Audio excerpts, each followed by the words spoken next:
Search केल्यानंतर स्वतःच्या नावाने आणि ईमेल आय डीने लॉग इन करायचं आहे. त्यानंतर आपल्याला हे पेज दिसणार आहे. सर्वप्रथम आपण आपली शाळा शोधायची आहे.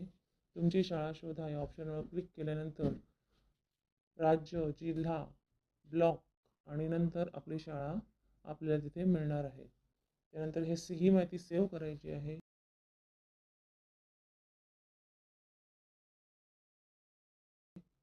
पुन्हा खानबिंगो टूल्सवर आपण वर्ग या ऑप्शनवर क्लिक करून आपला वर्ग तयार करायचा आहे.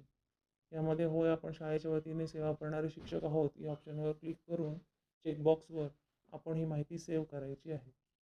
त्यानंतर आपल्या वर्गाला नाव द्यायचं आहे. उदाहरणार्थ माझा इयत्ता दुसरीचा वर्ग आहे, त्यामुळे इयत्ता दुसरी 2627 असं मी इथे नाव देत आहे. आणि आपण पुढे या ऑप्शनवर क्लिक करणार आहोत. त्यानंतर आपल्याला सर्व इयत्तांचे अभ्यासक्रम आपल्याला इथे पाहायला मिळतात. पुन्हा पुढे या ऑप्शनवर क्लिक करायचं आहे. त्यानंतर आपल्या विद्यार्थ्याचे खाते तयार करा या तिसऱ्या ऑप्शनवर आपण क्लिक करणार आहोत. त्यानंतर हे पेज ओपन होणार आहे. इथे आपण विद्यार्थ्याचं नाव लिहायचं आहे. जर एकाच नावाचे 2 विद्यार्थी असतील तर त्याचं आडनाव टाकायचं आहे आणि स्पेस मात्र इथे अलाउड नाही आहे.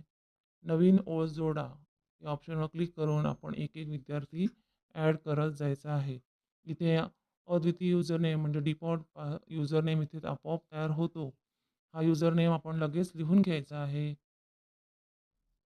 अशा पद्धतीने सर्व विद्यार्थ्यांची नावं लिहून झाल्यानंतर पासवर्ड जनरेट झालेला आहे. ते सर्व पासवर्ड आपण डिलीट करायचे आणि सर्व विद्यार्थ्यांसाठी एकच पासवर्ड आपण इथे देणार आहोत. कारण विद्यार्थ्यांना लॉग इन करण्यासाठी कोणत्याही पद्धतीने अडचणी येऊ नयेत म्हणून मी school@123 हा पासवर्ड सर्व विद्यार्थ्यांसाठी एकच देणार आहे आणि कॉपी करून तो सर्व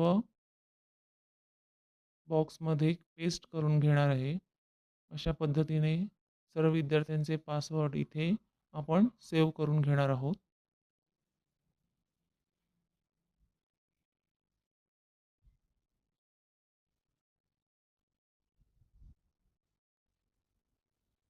हे पूर्ण झाल्यानंतर नवीन अकाउंट तयार करा या ऑप्शनवर क्लिक करायचं आहे आणि डाउनलोड CSV फाईल आपण डाउनलोड करू शकता.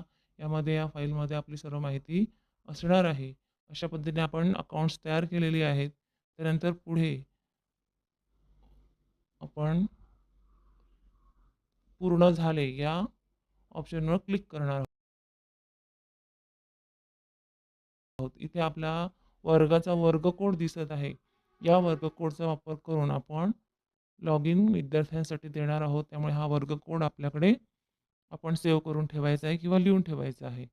अशा पद्धतीने सर्व विद्यार्थ्यांचे युजर नेम आणि पासवर्ड आपण जनरेट केलेले आहेत. इथे आता आपला वर्ग दिसला आहे. आता मास्टर युनिट या ऑप्शनवर क्लिक करून आपलं मास्टर युनिट आपण जोडायचं आहे. इथे विविध अभ्यासक्रम आपल्याला दिसणार आहेत नवीन पेजवर. त्यामध्ये आपण मास्टरी ध्येय आपण नियुक्त करणार आहोत. कोर्स किंवा युनिट मास्टरी ध्येय नियुक्त करणार आहोत.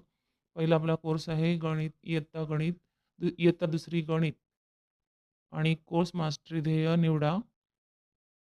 हे आपण नियुक्त केल्यानंतर इथे आपल्याला तारीख दिसते. ती तारीख आपण आपल्या पद्धतीने आपल्या सोयीनुसार बदलू शकतो. जर आपल्याला 1 महिना किंवा 1 आठवडा पुरेसा वाटत असेल, तर आपण ते 1 आठवड्याच्या नियोजनाप्रमाणे ते ठराविक ध्येय सेट करायचं आहे.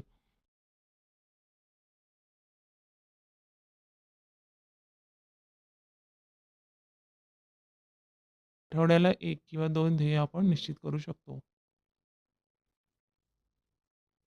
त्यानंतर इथे आपल्याला प्रगती दिसणार आहे विद्यार्थ्यांची. आपण जे सेट केलेलं ध्येय आहे, इथे इथे तारीख आणि त्याचं ध्येय आपल्याला निश्चित केलेलं दिसत आहे. अशा पद्धतीने खान अकॅडमीशी आपला वर्ग कसा संलग्न करायचा ही आपण आज माहिती पाहिलेली आहे. धन्यवाद.